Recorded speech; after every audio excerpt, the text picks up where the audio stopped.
ஆண்டவராகிய இயேசு கிறிஸ்துவின் இனிய நாமத்தினாலே மீண்டுமாக உங்கள் யாவரையும் வாழ்த்தி வரவேற்பதிலே மகிழ்ச்சி அடைகின்றேன்.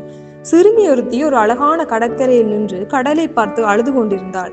சிறு வயதிலே என்னுடைய அப்பாவை காவு கொண்ட கடல் இதுதான், என்னுடைய வாழ்க்கையிலே துயரத்தை கொண்டு வந்த கடல் இது என்று கூறிக்கொண்டு கடலை பார்த்து மிகவும் கோபம் கொண்டு அதை பேசி அழுது கொண்டிருந்தாள். அந்த நேரம் கடலில் இருந்து முதியவர் ஒருவர் கரைக்கு வந்தார். அவர் கடலில் இருந்து முத்து குளித்து அதிகளவான முத்துக்களுடன் வந்து கடலிற்கு நன்றி கூறுகிறார்.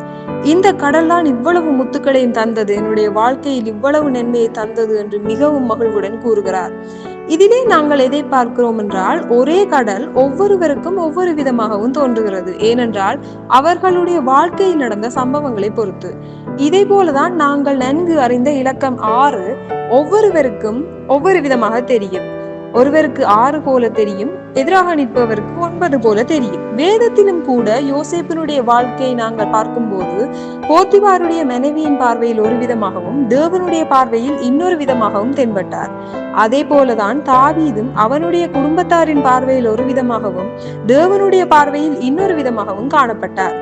அதே போல நாங்கள் புதிய ஏற்பாட்டில் பார்க்கின்ற போது பேதுரு தனது பார்வையில் வித்தியாசமாகவும் இயேசு கிறிஸ்துவின் பார்வையில் இன்னொரு விதமாகவும் பார்க்கப்படுகிறார். இதே போல இந்த தவச நாட்களில் எங்களுடைய பார்வை எவ்வாறு இருக்கிறது என்று நம்மை நாம் ஆராய்ந்து பார்க்க வேண்டிய தேவை எங்களுக்கு இருக்கிறது.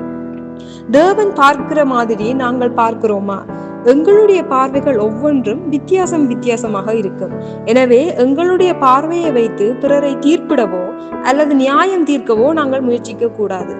ஆண்டவர் ஒவ்வொன்றையும் எவ்வாறு பார்க்கிறார் என்று அவரிடம் நாங்கள் பெற்றுக்கொள்ள வேண்டும்.